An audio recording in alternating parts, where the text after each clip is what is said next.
हे कॉलेस्टेंस, आज हम BEGI 182 के फर्स्ट ब्लॉक का सेकेंड यूनिट कवर करेंगे जिसका टाइटल है the globalization of communication a global village. आज हम इसके टॉपिक 4 और 5 को कवर करेंगे जिसका टाइटल है the story of human communication as a day in our life. है ना, पूरी ह्यूमन कम्युनिकेशन की स्टोरी, जहाँ से ह्यूमन कम्युनिकेशन स्टार्ट हुआ ह्यूमन बींग्स में, उसकी पूरी स्टोरी एक दिन के बराबर हमारी ज़िंदगी के। ठीक है ना, हम उसको पूरा जानेंगे सिर्फ एक दिन में। कैसे?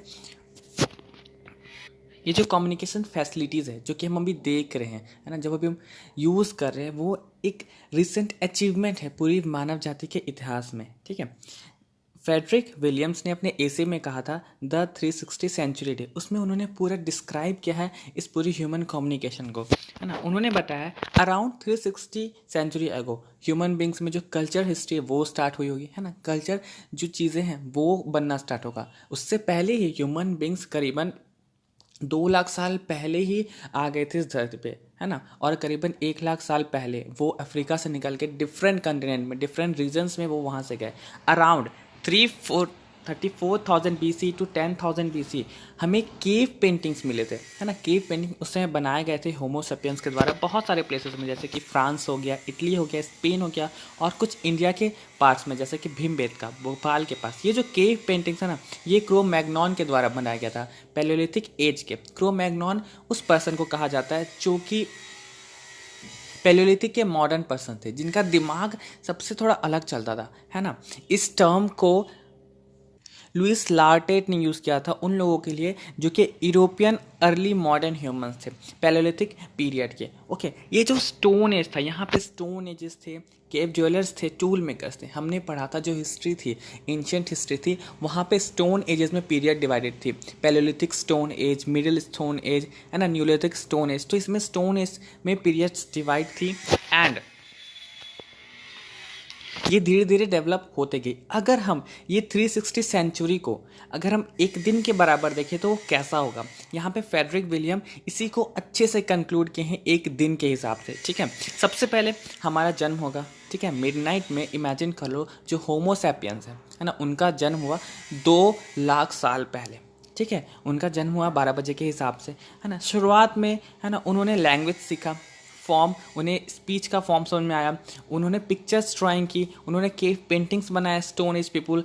ठीक है, कुछ ड्रॉन्स किए, कुछ रिचुअल्स किए। ओके, लेकिन अभी तक हमारे पास, यानी कि उस होमो सैपियंस के पास जो कि अभी 12 बजे जन्म लिए थे एक दिन के हिसाब में, वो अभी तक राइटिंग नहीं सीखे। है ना, उनके पास स्क्रिप्ट नहीं था।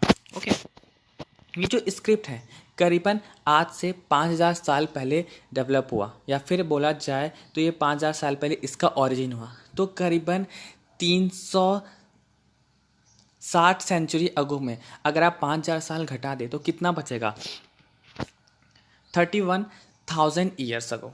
ठीक है ना, तो इसके बाद जो क्या है, जो राइटिंग है उसका ओरिजिन हुआ।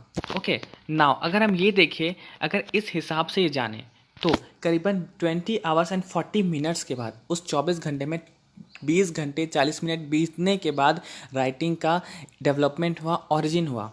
एंड अगर हम इस मैप, इस चार्ट के हिसाब से देखें तो 12 बजे होमो सैपियंस का जन्म हुआ, लैंग्वेज के साथ 34,000 BC में। है ना, 8 बजे के आसपास उन्होंने केव पेंटिंग्स बनाया। देखो, चीज़ों को समझते हो, year by year, century by centuries development होते गया। है ना, फिर 12 बजे नून में, दोपहर तक कुछ नहीं, 6 बजे शाम तक कुछ नहीं। ठीक है, लेकिन 8 बजे तक हिसाब से राइटिंग का ओरिजिन हो गया था 4000 BCE में। ये जो टेबल है ये विलियम्स ने अडाप्ट किया था। ओके, विलियम्स ने दिया था।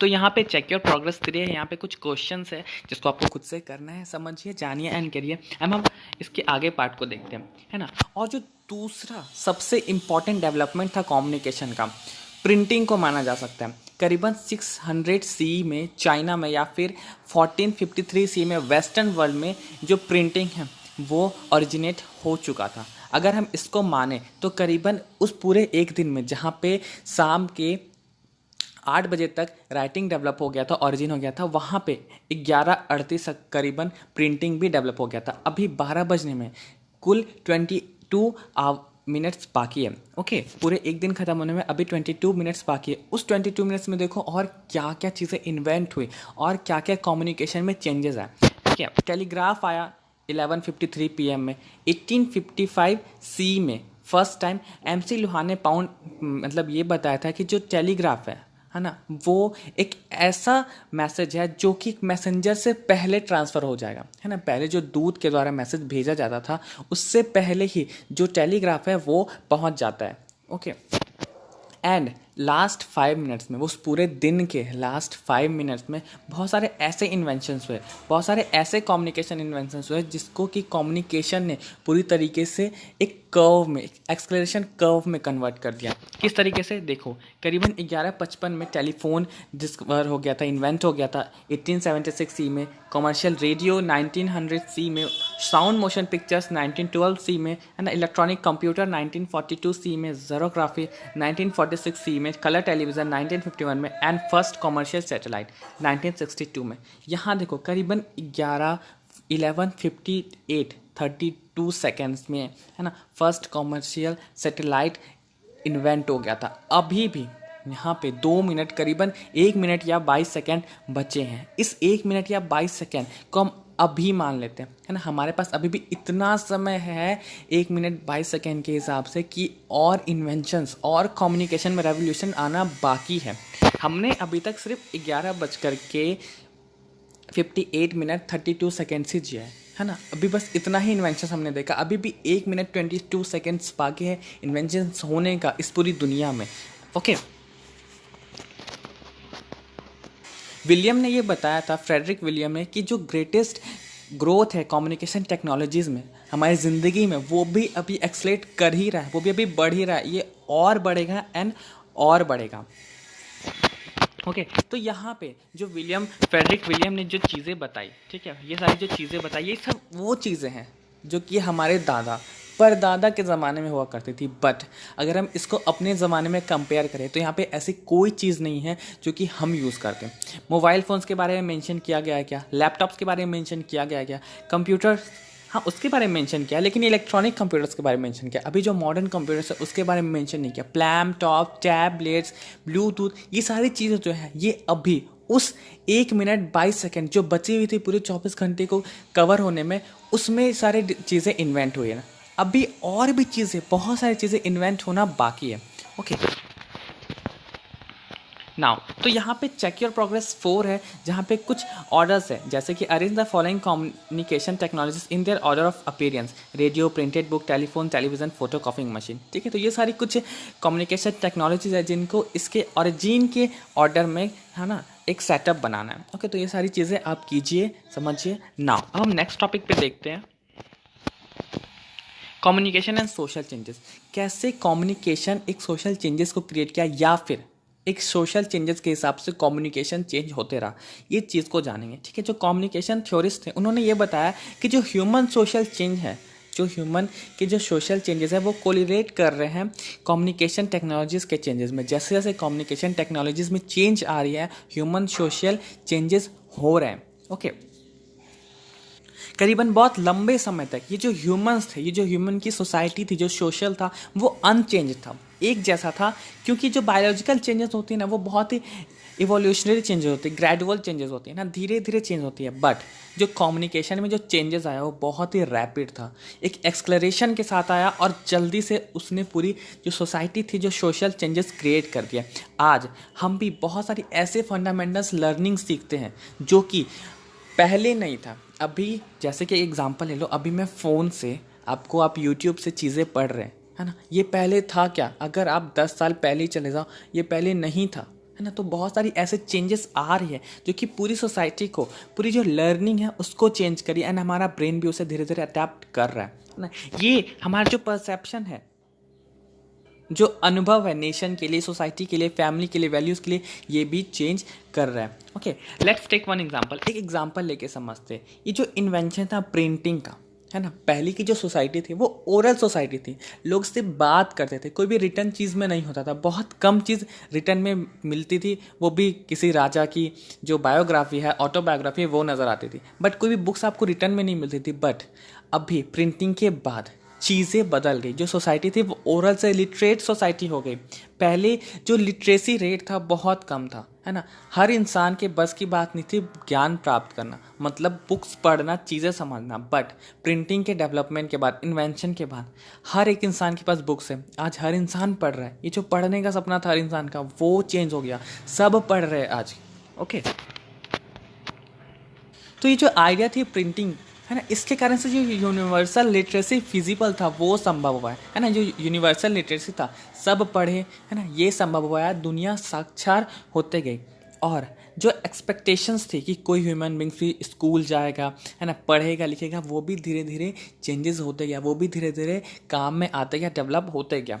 ओके, पहले जो ट्रांसमिशन था नॉलेज का, ज्ञान का जो ट्रांसमिशन था, वो ओरली दिया जाता था, बोल के दिया जाता था। और ये जो डिस्टेंस एजुकेशन था, ये तो कोई सोच भी नहीं सकता था कि ऐसा कुछ भी होगा। क्योंकि आप इमेजिन करो ना, पहले का ज़माना, ऋषि मुनि अपने शिष्यों को पेड़ के नीचे बैठा करके ज्ञान देते थे। बहुत कम ही लोग होते थे जो कि ब्राह्मण फैमिली से या फिर क्षत्रिय फैमिली से बिलोंग करते थे। शूद्र फैमिली को या फिर जो ट्रेडर्स फैमिली थे, उनको मिलता था कि ये काम नहीं मिल पाता था, उनके बच्चे नहीं पढ़ पाते थे। क्योंकि ये जो आइडिया था पढ़ाई का, एक सीमित हो चुकी थी, है ना। बुक्स नहीं थे, चीप कॉपीज़ नहीं थी बुक्स हैंड रिटन होते थे, बहुत कॉस्टली मिलता था, है ना। तो ये जो पढ़ने का जो जज्बा था, ये सब बच्चों को नहीं मिल पाता था। बहुत कम बच्चे ही पढ़ पाते। लेकिन प्रिंटिंग के डेवलपमेंट के बाद आज सब बच्चे पढ़ते हैं यार। जन्म होता नहीं, 4 साल 5 साल बाद स्कूल में चले जाते हैं, नर्सरी की बुक्स उन्हें मिल जाती है पढ़ने के लिए, है ना। तो डेवलपमेंट हुआ। और जो अभी की सोसाइटी थी, है ना, ये जो अभी की सोसाइटी, ये बहुत लिटरेट सोसाइटी है ना। लेकिन जो उस समय की सोसाइटी थी वो ओरल सोसाइटी थी। एंड वहाँ पे जो डिस्टेंस एजुकेशन है, वो सोचना भी बहुत मुश्किल था। टीचर को, स्टूडेंट को फिजिकली प्रेजेंट होना होता था कोई भी चीज़ समझने के लिए, पढ़ने के लिए, ज्ञान प्राप्ति के लिए।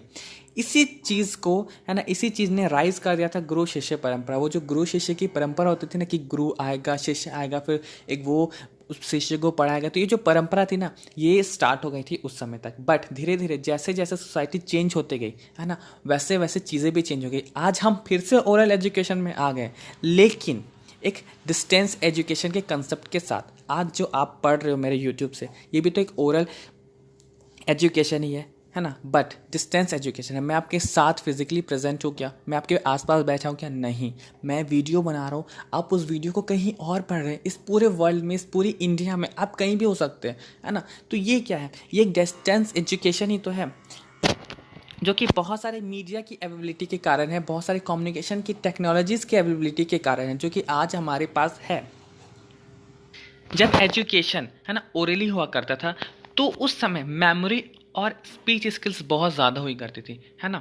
जो स्पीच स्किल्स होता था बहुत इंपॉर्टेंट होता था। अगर आपके पास स्पीच स्किल्स नहीं होगा तो आप चीज़ें समझाओगे कैसे? अगर आपके पास मेमोरी नहीं होगा तो आप चीज़ों को याद कैसे रखोगे? क्योंकि उसमें बुक्स तो होते नहीं थे, नोट पैड्स वगैरह होते नहीं थे जिसको आप चीज़ को नोट कर लो, ठीक है। तो ये जो मेमोरी था, ये एक ऐसी टेक्नोलॉजीज थी जिसमें कि लोग इन्फॉर्मेशन को प्रिजर्व करके रखते थे, ताकि जनरेशन टू जनरेशन चीज़ें एक दूसरे को बताई जाए। क्योंकि उस समय कोई भी ऐसा मीडिया टेक्नोलॉजीज नहीं थी, जैसे कि आपका बुक्स हो गया, ऑडियो वीडियो कैसेट्स हो गए, है ना, मोबाइल फ़ोन्स हो गए, लैपटॉप्स हो गए, ये सब कुछ नहीं था, है ना। एक एग्जांपल है पाणिनि के द्वारा। उन्होंने अब जो संस्कृत लिटरेचर है उनकी, एंड जो उनकी संस्कृत की डिक्शनरी थी अमार कोशा, उसको उन्होंने पूरा मेमोराइज कर लिया था फ्यूचर जनरेशन टू जनरेशन, है ना, प्रिजर्व करने के लिए, जनरेशन टू जनरेशन आगे बढ़ाने के लिए। ये जो हो पाया था, ये सिर्फ उस समय के मेमोराइजेशन के पावर के हो पाया था, पावर के कारण हो पाया था। अगर आप आज वो चीज़ करना चाहे तो नहीं। हम छोटी छोटी काम के लिए भी फ़ोन का यूज़ कर लेते, छोटी छोटी चीज़ों के लिए भी कैलकुलेटर का यूज़ कर लेते। एक छोटा सा कैलकुलेशन हम खुद से नहीं कर पाते, तुरंत फ़ोन निकाल लेते। हमें चीज़ें याद नहीं रहती, कुछ भी चीज़ पढ़ना हो, विकीपीडिया है, यूट्यूब है, गूगल है, इंटरनेट है, तुरंत खोलो जान लो। हमें कुछ याद नहीं रहता। टाइम टेबल भी हम फ़ोन में नोट करके रखते हैं, अलार्म भी हम फ़ोन में सेटअप करते हैं। चीज़ें कितनी बदल रही है। जो मेमोराइजेशन पावर है लोगों की, वो कम होते जा रही है, एंड जो राइटिंग पावर है वो बढ़ती जा रही है। लोग चीज़ों को नोट करना रहे, फ़ोन नंबर्स भी, कॉन्टैक्ट नंबर्स भी हम फ़ोन में रखते हैं। आज हमें अभी तक अपने बेस्ट फ्रेंड या फिर जो अपने फ्रेंड्स हैं, उनका भी ढंग से फ़ोन नंबर याद नहीं होता। तो ये क्या है? ये जो हमारी मेमोरी पावर है वो कम होते जा रही है। पहले ये जो मेमोरी पावर थी वो बहुत ज़्यादा थी, बट धीरे धीरे जैसे जैसे कम्युनिकेशन टेक्नोलॉजी बढ़ती जा रही है, ये जो मेमोरी पावर है ये कम होती जा रही है। ओके, बट फिर भी ये जो ग्लोबलाइजेशन जो आज हम देख रहे हैं, है ना, हमारी जो पूरी वर्ल्ड में हो रही है, ये इस इलेक्ट्रॉनिक कम्युनिकेशन टेक्नोलॉजीज़ के बिना हो ही नहीं सकती। ये सिर्फ संभव हो पाया क्योंकि आज हमारे पास एक एडवांस मीडिया है, एक एडवांस कम्युनिकेशन टेक्नोलॉजीज़ है ना, जो कि करीबन हाफ सेंचुरी पहले से ही डेवलप होना, इन्वेंट होना स्टार्ट हो गई थी। ओके, इमेजिन करो, है ना, आप कोई ऐसे जगह पे रहते थे या फिर ऐसे टाइम पीरियड में रहते थे जहाँ पे एरोप्लेन नहीं था। आपको कितना, सोचो ना, आप अगर भारत से कहीं बाहर जाने का सोच रहे होंगे तो आप सोचते होंगे यार 1 महीना, 2 महीना, 3 महीना लग जाएगा। बट आज के डेट में एरोप्लेन्स है, लोग को सिर्फ 24 घंटे लगते हैं इंडिया से किसी बाहर रीजन में जाने के लिए, है ना। तो ये क्या चीज़ है, ये सारी टेक्नोलॉजीज चेंज हो रही है। ओके, आज कम्युनिकेशन की हेल्प के थ्रू लोग एक दूसरे के साथ कनेक्टेड है, all over across the world लोग एक दूसरे के साथ कनेक्टेड हैं, लोग एक दूसरे के साथ इंटरेक्ट हो रहे हैं। इवन आजकल तो जो बिजनेस इंटरव्यूज़ भी होते हैं वो भी इंटरनेट वीसी वीडियो कॉल के द्वारा हो जाता है। आप यूके में हैं एंड अगर आपको किसी यूएसए के कंपनी से बात करनी, इंटरव्यू करना है, तो आप वीडियो कॉल के थ्रू कर लो, आपको जाने की भी ज़रूरत नहीं है। तो ये क्या है, ये चेंजेस हो रही है, इंटरेक्शन हो रहा है इंटरनेट के through across the world.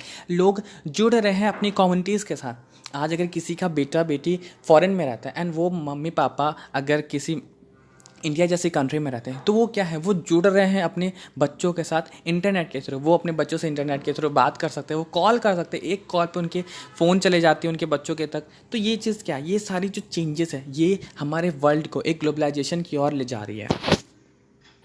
The information technology industry, इसने भी एक नया इंटायर न्यू लाइन सेटअप कर दिया हमारे लिए, जिससे जैसे इंफॉर्मेशन टेक्नोलॉजीज में डेवलपमेंट होती गई, है ना, चीज़ें चेंज होते गए, नए नए कम्युनिकेशन लिंक्स, नई नई चीज़ें इन्वेंट होते गई।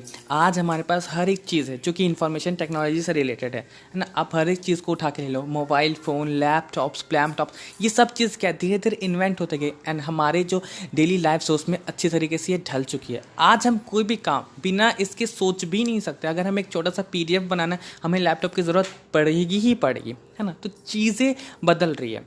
नाउ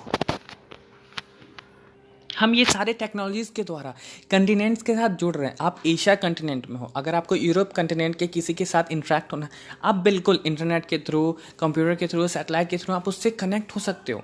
तो ये सब चीज़ें क्या है, इंफॉर्मेशन टेक्नोलॉजीज़ के चेंजेस है, नए रिवॉल्यूशंस हैं। Now David Garrold told us cost has been traditionally a major barrier to the long distance call. David Garrold ने बताया था कि जो कॉस्ट है ना, ये मेजर बैरियर बनेगा लॉन्ग डिस्टेंस कॉल के लिए। अगर आप लॉन्ग डिस्टेंस कॉल करोगे तो आपको बहुत कॉस्ट लग जाएगा, बहुत पैसा लग जाएगा, बहुत कॉस्टली हो जाएगा। लेकिन आज के डेट में यही जो कॉस्ट है कम्युनिकेशन का ये धीरे धीरे लोअर हो रहा है ना, कम होते जा रहा है। जो first trans Atlantic telephone cable बिछाया गया था 1956 में, उस समय सिर्फ 36 साइमल्टेनियस कन्वर्सेशन हो सकती थी। बट जो आज latest undersea fibre optic link है ना, वो करीबन 6 लाख कन्वर्सेशन कर सकती है एक समय में। तो कितना चेंजेस हो रहा है। ओके, ये जो टेली कम्युनिकेशन टेक्नोलॉजीज थी ये आगे बढ़ के कम्युनिकेशन नेटवर्क में कन्वर्ट हो रही है। यहाँ पे इंटरनेट शेप में आ रहा है, पर्सनल कंप्यूटर्स बन रहे हैं, पर्सनल कंप्यूटर्स एक दूसरे के साथ डायरेक्टली इंटरेक्ट कर रहे हैं। यहाँ पे तो किसी गेट कीपर्स की भी ज़रूरत नहीं है। फॉर एग्जांपल, अगर आप अपने किसी बड़े लोगों से बात करो या अपने मम्मी पापा से या दादा दादी से आप अगर आप पूछो, तो उस समय किसी को कॉल करने के लिए मीडिएटर की ज़रूरत पड़ती थी, है ना। अगर आप यहाँ से कॉल करोगे, वहाँ आपको किसी मीडिएटर से बात करनी पड़ेगी, फिर आप उसको बताओगे कि हमें किससे बात करना है, फिर वो आपको उससे बात करेगा, अपने डेस्टिनेशन लोगों से बात कराएगा, है ना। फॉर एग्जांपल, मान लो यहाँ आप हो, आपको इससे बात करना है, तो अगर आप कॉल लगाओगे तो सबसे पहले एक मीडिएटर को कॉल लगेगा, है ना। आप इससे पहले बात करोगे, फिर ये इससे बात कराएगा, फिर आप जाकर के इससे बात कर पाओगे। तो ये इस तरीके का सिस्टम चल रहा था। एंड इससे भी ज़्यादा प्रॉब्लम तब आती थी जब आपको किसी इंटरनेशनल कॉल पे बात करनी है। आपको अगर इंटरनेशनल कॉल पे बात करनी है तो सबसे पहले आपको एक मीडिएटर को कॉल करना पड़ेगा जो कि आपकी कंट्री का होगा, फिर वो दूसरी कंट्री जहाँ पे आपको बात करना है उसके मीडिएटर से बात करेगा, फिर वो जाकर के आपको अपने डेस्टिनेशन से बात करवाएगा। तो ये जो पूरा मीडिएटर का सिस्टम था ये आज नहीं है। आज हम डायरेक्टली अपनी जो बेनिफिट्स हैं, अपने जो लोग हैं, अपनी जो सोसाइटी कम्युनिटी है उसको फ़ोन कर सकते हैं डायरेक्टली, चाहे वो कहीं भी हो पूरे वर्ल्ड में। ओके,